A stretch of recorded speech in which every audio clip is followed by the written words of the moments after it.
Welcome to the show. We in the mix with B2 and Markeith, straight out of Virginia. And this is the platform for the people. Season for them.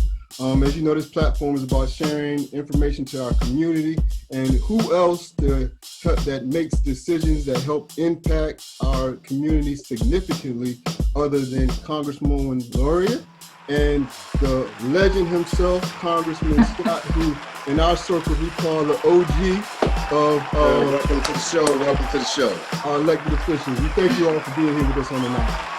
Absolutely. Yeah, thanks for having us. And we want to give you the title. The title of today's show is This Ain't That. Because we're not talking about politics tonight. What we're doing is we're separating the public servant from the politician. My first question out the gate, I want both of you to go back in your mind to who you were when you were a senior in high school, where the mentality was, and some of the things that was influencing you. Ms. Luria, we'll start with you. Because Bobby's got to spend some time thinking. That was a while ago. Sorry. Thanks Markeith and Marcellus for having us. And so when I was a senior in high school, that would have been 1993. Bobby, was that the year you came to Congress? That's right. Oh, wow. So, I grew up in Birmingham, Alabama. And I joined the Navy, went to the Naval Academy when I was 17. And, I had the opportunity the summer before my senior year to go to a program at the Naval Academy called the Summer Seminar. And, was just really enthralled by the idea of going in the Navy and, doing something to be bigger than myself, to be able to serve. And it just seemed like so many opportunities and so many exciting things to do by joining the military. So it was actually the only college I applied to was the Naval Academy. And ended up, starting in the summer of 93, attended the Naval Academy, and then ended up serving 20 years in the Navy. And, never really saw myself in this place, but, I view my current job as a representative and member of Congress as a continuation of that service, because I served in uniform for 20 years and then ended up here. So it's kind of where I started and, how I got, along this path. Well, let's continue on with that. So going to the military and in between going to the military and getting into your public service position, what kind of things were you actually doing on the ground floor that were grooming you to get into this position? Well, so in the Navy, I was what's called a surface warfare officer, and I was also a nuclear engineer. So basically, I drove ships, operated nuclear reactors on aircraft carriers, and had the opportunity towards the end of my career to be both the executive officer on a guided missile cruiser and then command a combat unit of 400 sailors here at Little Creek and all of the amphibious landing craft on the East Coast. And, I try to see what was the connection between serving in the Navy, being an officer in the Navy, and then the job I do today. And I think back on it, and a lot of times people ask me, wasn't that really technical? You were operating nuclear reactors, all these complex weapons and missile systems. It wasn't really about those kind of things. It was about the people. And, I think being an officer in the military, you really think back on your time and the things that stand out the most were the people that you could help and the way that you could create an environment where those people who work for you could succeed. And I think the job that we do, that Bobby and I do in Congress, and Bobby is the chair of the Education and Labor Committee especially, is, we want to create an environment where people can succeed. And that's very similar to what one does as an officer in the military. So I really see that, as a continuation of what I did throughout my whole career. Got you. And Mr. Scott, with you are a very, very interesting person. I graduated from high school here in Newport News in 1991. And throughout our years as growing up throughout the 90s and the early 2000s, we're able to see a lot of firsts in a lot of different areas, and I just recently did some research about our first elected Black congressman in Virginia. Correct me if I'm saying the name right. John Mercer Langston? Right, exactly. Okay, right. So I saw some similarities between you guys' life. Talk to me a little bit before I get into that about what your early life was like here in Newport News.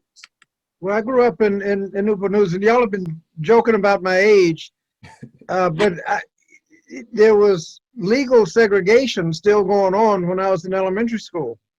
As a matter of fact, I ended up going to high school in Massachusetts because of massive resistance. They were about to close the schools in Newport News. They'd already closed the schools in Norfolk, closed the schools in Prince Edward County, Arlington, and Charlottesville.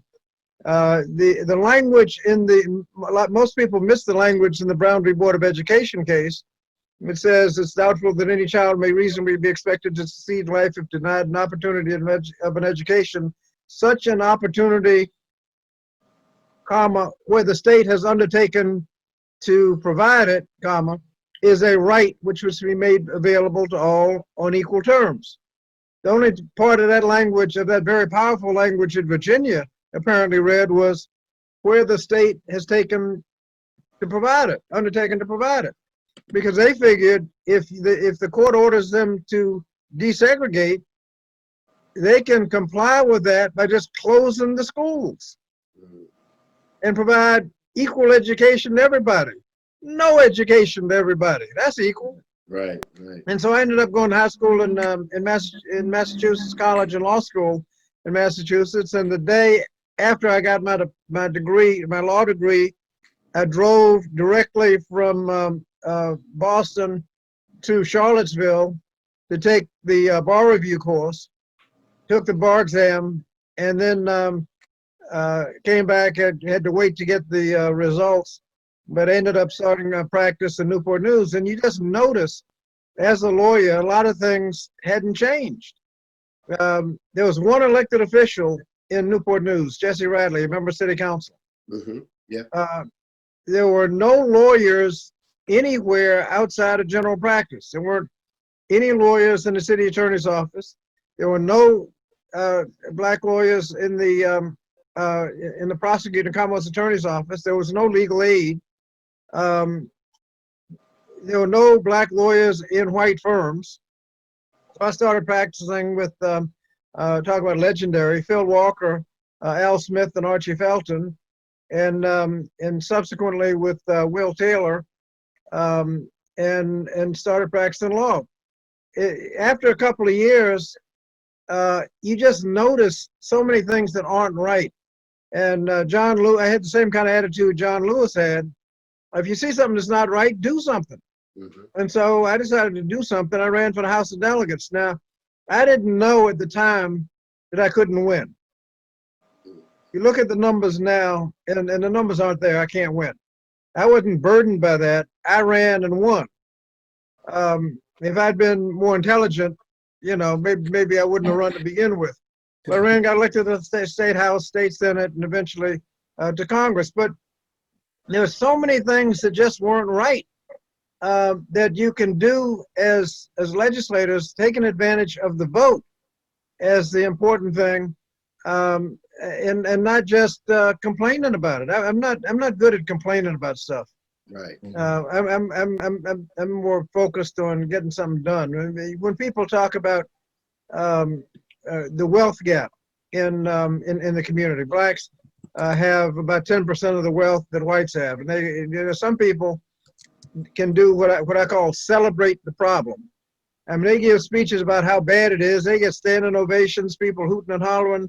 Right. At the end of the meeting, you look up not the first suggestion as to what to do about it. Exactly. Okay. Yeah. I would rather spend about 2 minutes, we got a problem, and the rest of the hour talking about what we're going to do about it. Exactly. And so the wealth gap, some people are still talking about it and how bad it is and got all kinds of studies and everything. The bill that I introduced to increase the minimum wage to $15 an hour passed the House.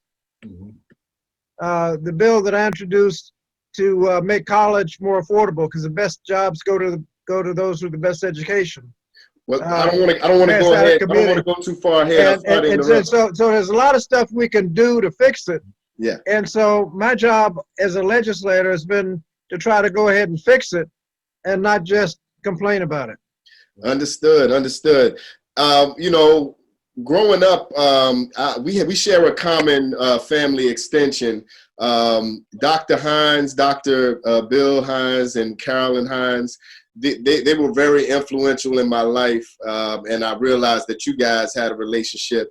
Tell me about some of the people who were influential in your life as you were younger, because we're talking about the first congressman here was in the late 1800s until you. It was about 100 years. It was the late 1800s. It's about 100 years after he left that I got elected. Right. And I realized the similarities of him being a lawyer and also his stay in Massachusetts. I was like, what's the chances on that? And his focus on education. He was president of Virginia State for a little while. Yeah, it's not a coincidence. Talk to me though, because that was 100 years before you. What during that time in your young life influenced you to make you, I know you just told me, it was in you, you see something, you want to fix something, but what kind of examples did you have around you that pushed you to want to even go further with this? Well, we had, we had a lot of, growing up, there were a lot of lawyers growing up. There was really a generation gap in Black professionals, and it shows how public policy makes a difference. Growing up, there were probably about 15 physicians, 5 or 10 lawyers, dentists practicing when I was in elementary school. They started practicing in the early 50s and came in till about the late 50s, early 60s. From about 1960 to almost 1975, there were virtually no Black professionals that came to town. No physicians, no dentists, no lawyers. And so you had a whole generation of professionals. They were my daddy's age. And the next group is my age. I would have been the oldest practicing lawyer on the peninsula about 20 years ago. Wow. Now, how did that happen? McKinley's been the oldest practicing dentist on the peninsula it's been about 20 years. And then about the mid 70s, everybody starts coming in, and now you have, kind of a lot of people. What happened was right after World War II, there was a GI Bill. Everybody got educated on the GI Bill. That expired. Nobody goes to college until 65 when Pell Grants come in. And then all of a sudden, for physicians, right after the Pell, you get 8 to 12 years after a Pell Grant start, you start getting people starting to practice medicine. And you can look at those two policy initiatives that made a profound difference on professionals in our community. And that's the kind of thing that if you see something, if you do something, that's why college affordability is so important. We're getting to the point now where people can't afford to go to college. Right, true. Right. They've got to take on a mortgage-sized debt, and a lot of people just calculate, I can't afford to go to college. And that is a profound change in attitude for people who will not be all they can be because the times have changed. In the 60s and 70s, if any college you can get into, you could go to. Pell Grant paid about 75, 85% of the cost of going to college. Work 15 hours a week, you can, quote, work your way through college. Now you work 40 hours a week, you can't work your way through college without a lot of debt. True. And so policies make a difference. And let me tell you, we can afford to go back to the days where people could afford to go to college. First of all, the states used to pay about 2/3 of the cost of a state college. Now it's about 1/3. That doubles the cost to the student, right off the bat. And we can afford, if we can afford all these big tax cuts, we can afford free college. Yeah. Let me jump in real quick. as in the positions that you both serve, is a lot of running around, is meetings here, is going there, is speaking, staying engaged with your constituents. I know, like I said, on the local level, I know how it is running up and down Newport News, but you guys have a much larger scale that you cover. Congressman Scott, I see him he's at every event. Whether it's this COVID-19 is killing me. yeah, well, yeah. I know. Let me preface prior to COVID-19. Whenever there's an event, Congressman Scott is there. Congresswoman Luria, I've even seen you at a good friend of mine, Deshaun Wright, in his gym doing workouts. And yeah, they had me doing push-ups. Yeah, I see how you are all over the place, but that takes energy and it takes passion. And for you, Congressman Scott, and for you, Congresswoman Luria, for all the years that you put into it, and I heard you mention, Congressman Luria, about being about the people. Congressman Scott, you start telling about the historical significance of you and the position that you serve. What drives both of you each and every day to get up and get out that bed and serve the people in the way that you do? I'll start with you, Congressman Luria. What drives you? What's your passion? What motivates you in this position that you serve? Well, I think that what drives me is, seeing the impact that we can have on people in the community. I can think of a story of constituents that we've been able to help, and we've been able to hear a concern from constituents and actually get that signed into law that can help not only those people, but like thousands of people like them. And I'll give you an example. I had a group of surviving spouses. They happened to all be widows, whose husbands had been killed in combat in Iraq and Afghanistan. And they came to me and we sat down in our office in Virginia Beach, and they started talking about, we get these survivors benefits, and there's various reasons that it's beneficial for the survivors benefits from, my husband who was killed in Afghanistan to go to our children. But there was a tax bill, this administration's tax bill, the Tax Cut and Jobs Act of 2017. So when that tax bill passed, this one woman says my taxes went up $6,000. Another woman says my children's taxes went up $8,000. And these are survivors benefits that they're getting for their children whose father was killed in a helicopter crash in Afghanistan. And, you listen to these stories and you're like, this just doesn't sound right. So we look into it and we found out that the tax bill had caused the taxes on survivors benefits to go up to 37%. And so here's a family who paid the ultimate sacrifice. The father died in Afghanistan. Their children are receiving survivors benefits. It went up to 37%.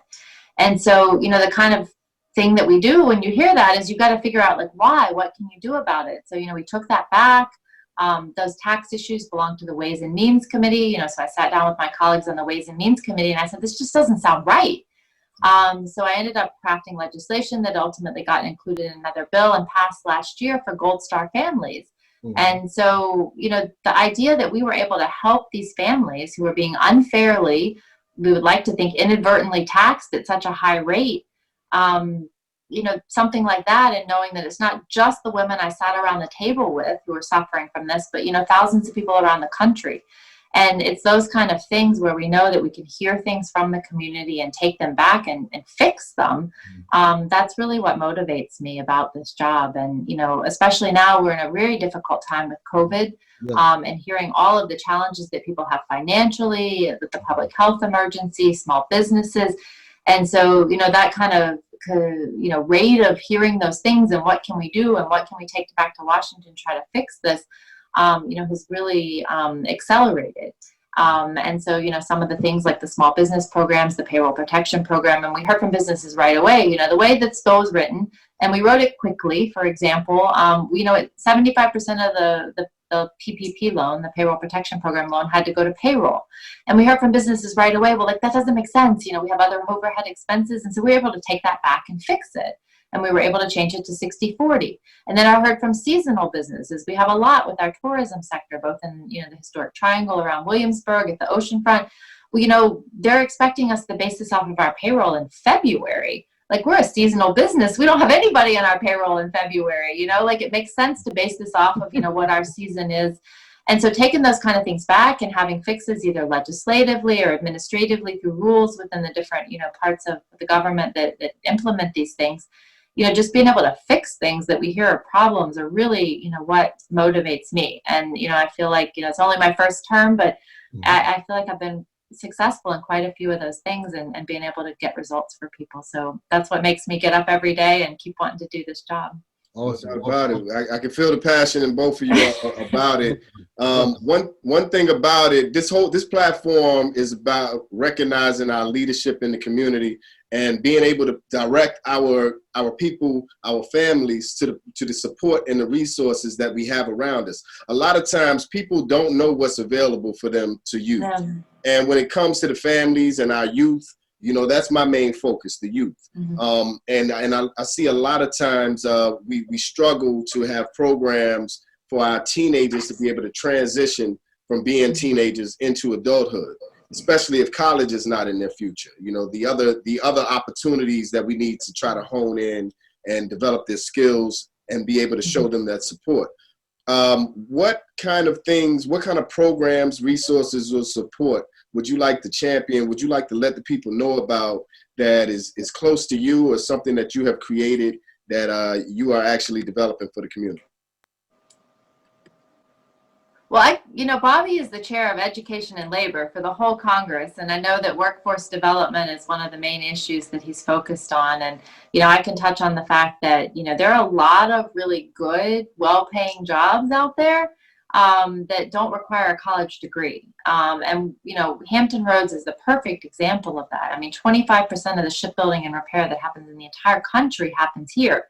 And, I was at a discussion with some students, and I won't name the university, but, a private liberal arts college in our area that's very expensive. I said to those students, like, what do you expect to do when you graduate? What do you expect your starting salary to be? Kind of what you expect your career trajectory.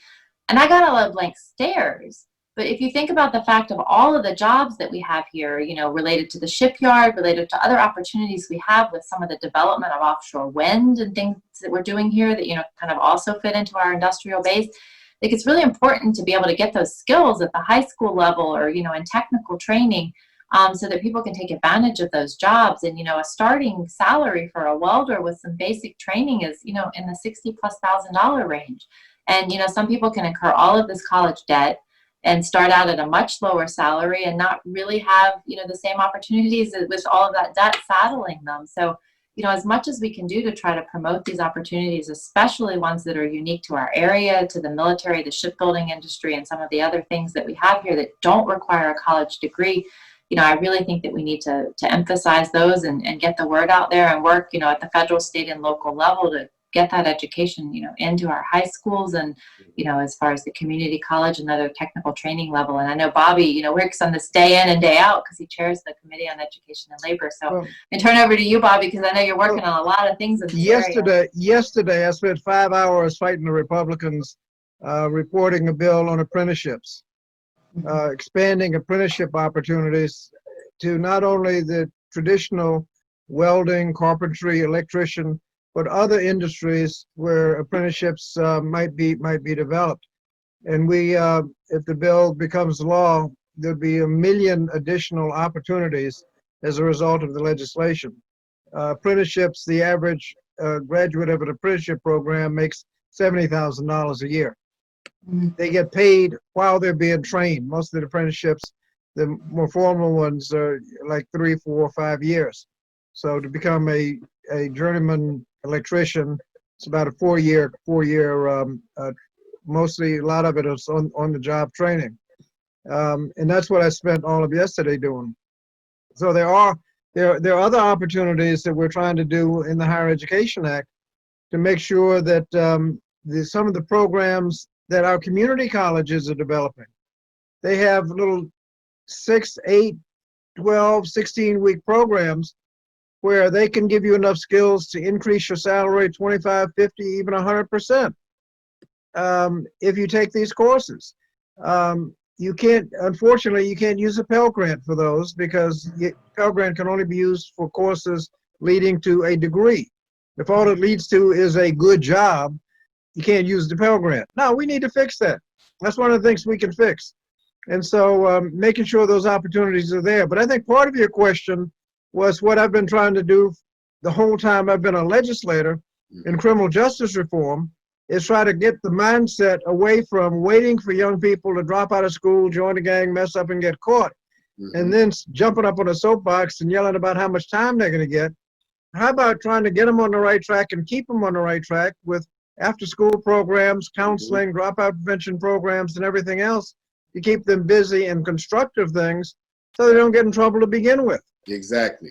All of the studies show that that will do more to reduce crime and actually saves money than the lock them up and throw away the key strategy.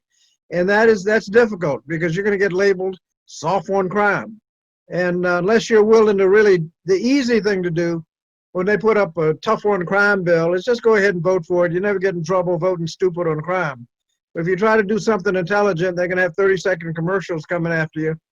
And every time you get into a town hall meeting, they're going to accuse you of being soft on crime. Let me tell you, they don't do that to me anymore because I go right. I'm not defensive about it. I'm offensive because when somebody is wants to codify stuff that wastes the taxpayers' money and does nothing about crime, they're gonna be sorry they ever brought up the issue.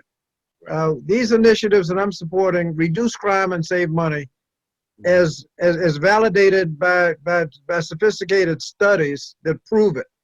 And when you, a self-serving politician, just spouting out nonsense, wasting money, and in some cases actually increasing crime, just because your pollster told you it'd help you get elected, you better not bring that up around me because I'm gonna make you explain it to the people that you are increasing crime and wasting the taxpayers' money because your pollster told you it would help you get elected.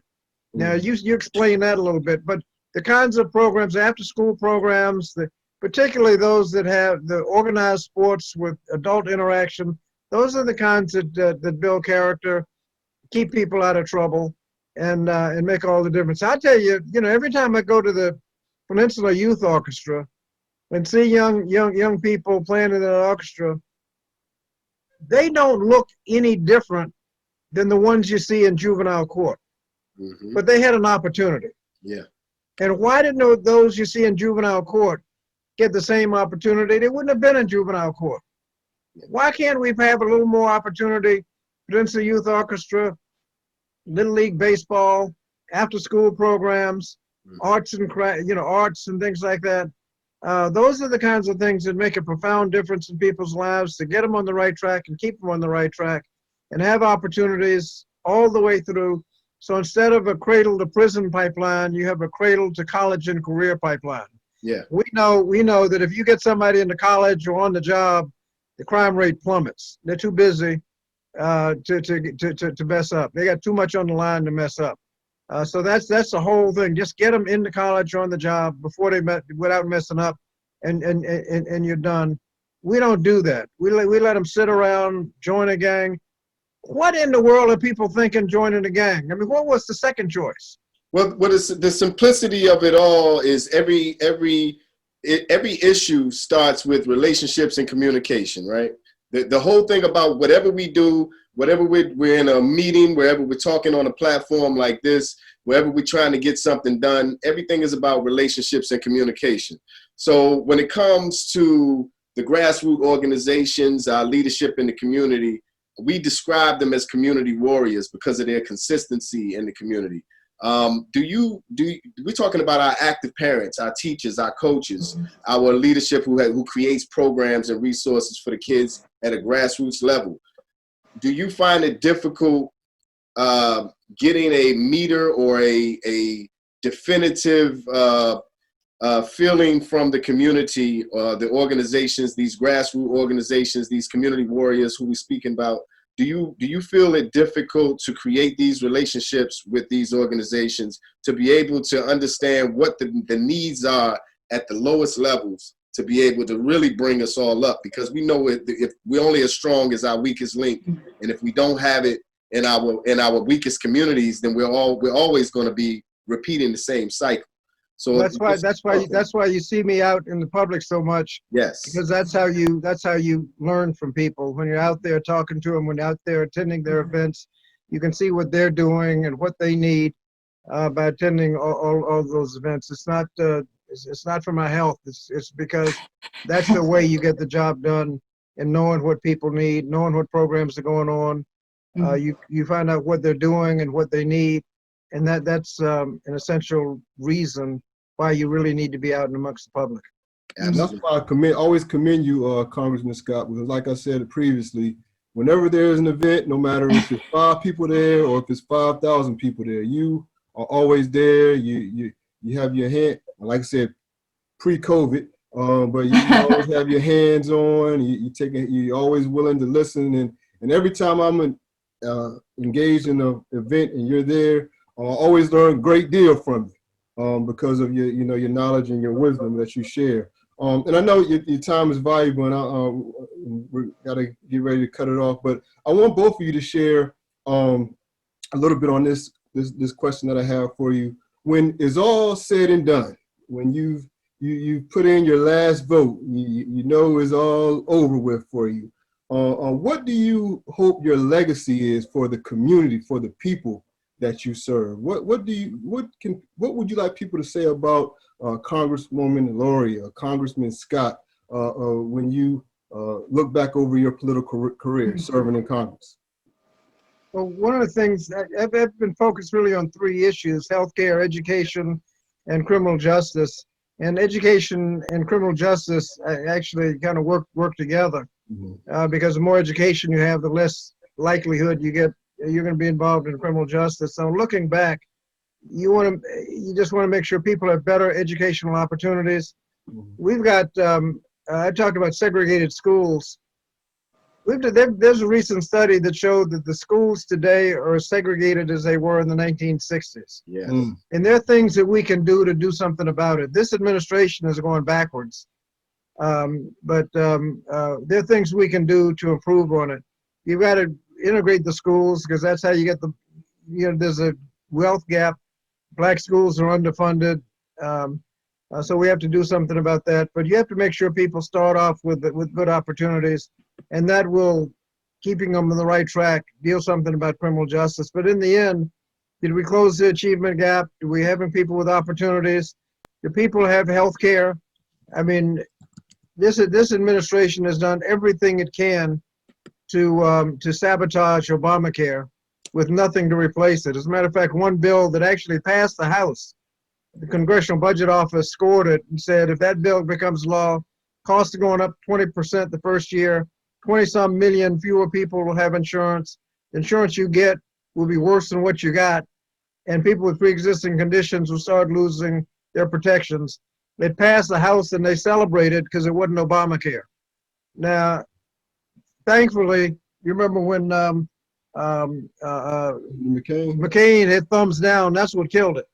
But we're holding on to a thread. Now, the Supreme Court, the week after the election, will hear a case that could find all of Obamacare, protections of pre-existing conditions, tax credits on the marketplace, essential benefits required, all of that unconstitutional. And that's why they want the 6th judge on there, because they figure they got 4 good votes. All they need is 1 more, and they can kill Obamacare. They've been trying to do it for the last 10 years. But do we have more health care or less health care? Is education better? And is the criminal justice system more just and more efficient in making sure people can get on the right track and stay on the right track, focus more on prevention, early intervention, and rehabilitation than just simply lock them up and throw away the key? When you see progress in that, we've made a lot of slow but sure. If you look at where we were when I got to Congress, that was the '94 crime bill. It was supposed to be the '93 crime bill, but there are a handful of us on the Judiciary Committee that were fighting that thing tooth and nail. They couldn't get it out of committee. And so we go from there to where we are now, much more of a focus on prevention, early intervention, and rehabilitation, much less tolerance for things like mandatory minimum sentences and things like that. I think we've come a long way. And I was on the Biden task force on criminal justice. He's got one of the most progressive criminal justice platforms. He wasn't so hot 25 years ago. But if you look at what he's proposing now, Right. and we're not electing him 25 years ago, we're electing him to serve for the next 4 years. And the proposal he has for the next 4 years is one of the most progressive platforms on criminal justice we've seen in decades. And so I'd like to be judged on healthcare, education, and criminal justice. How about you, Congresswoman? Well, you know, obviously I agree with everything Bobby just said. I serve on slightly different committees. So I serve on Armed Services and Veterans Affairs. And I chair a subcommittee on Veterans Affairs. And, you know, within that subcommittee, I oversee all of the disability assistance determinations for veterans. And, you know, I came into Congress in 2018, and in this term, my subcommittee passed legislation that was monumental, and it was 50 years overdue, that we helped some Vietnam-era veterans, Blue Water Navy veterans who served off the coast of Vietnam and were exposed to Agent Orange. For a whole variety of reasons over 5 decades, they never had access to VA healthcare. And we finally fixed that injustice. But we're in a situation now where we have all kinds of veterans who've served in Iraq and Afghanistan and, you know, the Southwest Asia area, who are exposed to burn pits and other toxins. And so we have all of these toxic exposure issues that we need to deal with. And we don't need to wait 50 years to do that. So that is something that I'm working very diligently on.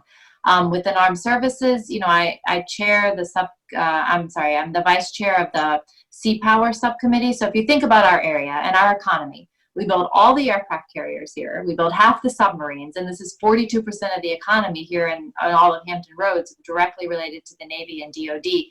And we do 1/4 of all the shipbuilding and repair in the entire country here. So what is this? It's not just a national defense issue. It's jobs. It's livelihood of so many people in our region. And I think that making smart decisions about the DOD budget and the future of our defense, and, you know, what kind of ships we're going to build and how we're going to maintain and deploy those ships, you know, it's not just national defense, but it's really people's jobs and livelihood here, and more economic opportunity for people in the region. So, you know, I obviously focus on the same things Bobby does in the bigger picture of, you know, the things we're working on, you know, overall in Congress, and our priorities as the Democratic caucus. But I also have the opportunity to work on some of the issues that are more narrowly related to veterans and to armed services, you know, because they're really important to people here and to people across the whole country. So, you know, I would like to be able to leave Congress thinking, you know, that I helped someone out there, a veteran, you know, who has been suffering and couldn't get health care at the VA. And we did something to change that for that veteran and thousands of others like him or her. So those are some of the things I'm really focusing on. Awesome. And as we get ready to wrap this call up, I would be remiss if we didn't touch on the current state of things, how we're dealing with so many things. The virtual school learning is so huge. Yeah. The schools being shut down now, and everybody learning how this is a new way of life, along with so many other things that are happening. We just had the Breonna Taylor case, you know, the verdict for that, you know, of course, we are all disappointed with. You know, I just want to know how you feel about where we are in the state of where we are, and where your aspirations are for where we could be. Well, on the Breonna Taylor case, we did something. We passed the George Floyd Justice and Policing Act, which would ban no-knock warrants, ban chokeholds, ban racial profiling, will establish national standards on things like implicit bias training, de-escalation training, use of force. It collects a lot more data than we're collecting now, and it makes it a lot easier to hold police officers accountable and have pattern and practice investigations. Now that passed the House. I was delighted to see 98% of the Democratic caucus co-sponsor the bill. You know, it would make a remarkable difference if that bill would be taken up by the Senate, but the Senate just isn't doing anything. So I mean, there are things that we can do in terms of criminal justice, in terms of education. One of the things we've heard a lot about how the coronavirus has exacerbated pre-existing health disparities. where people with health conditions are more likely to do poorly if they're infected with the virus. And it exacerbates the pre-existing conditions. You see the same thing in education. If you have an achievement gap, those at the bottom of the gap will do much worse with this distance learning than those at the top. They're more likely not to have connectivity. They're not more likely not to have a device, more likely to need in-person instruction. It just makes life so much worse. And so we've been trying to do what we can to improve the situation. We need to reopen the schools if it can be done safely, but schools need the resources. And I've been very active in the COVID-19 relief bills to make sure that education gets its fair share. Ventilation is one of the major problems. I asked for a study, the GAO study, and they found that 40% of the school districts in this country need to repair or replace their HVAC systems, heating, ventilation, air conditioning systems, in more than half their schools. Right. If you can't open without proper ventilation, you got a problem all over the country. They need, and they couldn't fix it before the virus. They certainly can't do it now. They need more money. And you can't say, you just can't stick your little nose up in there and say, we're not going to provide any money and expect it, and then tell the schools, open or I'm going to cut your funding. That's not a plan to open the schools. They need more resources, transportation. You can't load up the bus with a full bus. You got to spread them out a little bit. That means more trips, better known as more money. Right. There are a lot of things that you need more money for the schools. And so I've been focusing on making sure that the schools get the resources they need. And the distance learning is something that takes more resources. And we need to make sure those resources are there. It's part of I started out talking about the wealth gap. If we're going to do something about the wealth gap, you cannot allow there to be an achievement gap. You can't allow there to be people falling behind in education and think you're ever going to close the wealth gap. Yeah, not even 1 year. Not even 1 year. There's a thing called, you know what the summer slide is? Mm-hmm. It's that they've done studies that show that for low-income students, when they leave in June, by the time they come back in September, they have actually regressed academically 2 months. Yeah. Okay. The summer slide started 2 months early, and it's still going on. Yeah. Started in March. Yep. Yeah. I mean, so we got a whole lot of catching up to do. Mm-hmm. I saw a international study that showed what happens when you lose a year of education or 6 months in education. It affects you for the rest of your life. That's right. We have to consider forgetting about this summer recess. Not have a summer recess for a couple of years so kids can catch up. I mean, there are a lot of things we have to do to make up for what COVID-19 has done to the educational maturity of our next generation. And we're not taking it as seriously as we should, but we're working on it. And those are the kind of things that can make a difference, and that's why we're doing it. Well, yeah, once again, I'm sorry, but yeah, once again, I want to just thank you for your time. I know, like I said earlier, this is a busy time for both of you. Election coming up, and I know it's ripping and running and out there handling a lot of your campaign activities with what you can do. I know you got to do a lot of them more creatively. Well, the vote's going to make the difference because the trajectory we go off on for the next generation will be decided by this election, and that's what this administration is, and so we're going in. What direction we go in will depend on how this election comes out. And people are saying they don't know how to vote. I don't know how you can't know how you're going to vote in this election. The difference in the direction we're going in as a result of this election is so profound, and the difference is as much difference as has been in probably a century. I just want to make the point for our viewers, because we can sit here and we can listen to this conversation and feel so overwhelmed by the onion layers of the things that we have to deal with the terminology that you guys speak with, because you're much more well versed, of course, in politics than the average person is. And you know, I represent the barbershop, I represent the people, I represent the community on that level where, you know, I may not be the expert on the political side, but when it comes to knowing the simple things that I want to infuse into the community and things that can help, you know, I can do that wholeheartedly, and I have been for 20 plus years. And so with that being said, I just want to make sure we point out that in the beginning, when the young Bobby Scott, the senior in high school, with the education in mind and all of these things that you had in the beginning of your legislative career, there's still the same things that you have in your heart, and there's still the same actionables that you work on to this day, all these years later. Although these other obstacles have come in place, you haven't changed. And for you, Congressman Luria, you have the same focus that you had coming out of the military, and your love and your passion for the people that you were around for the 20 plus years in the military. You carried that out, and your love for the community is still there. It's still there. So what my point is, no matter what area we're in our lane, because of the passion that we hold for whatever inspired us at our young age. We can see that no matter whether we're talking politics or public service, your heart still has to be there. The passion still has to be there, because it's a never-ending fight. It's a never-ending push to get to what we need to have. And we appreciate you again. Tell people to vote.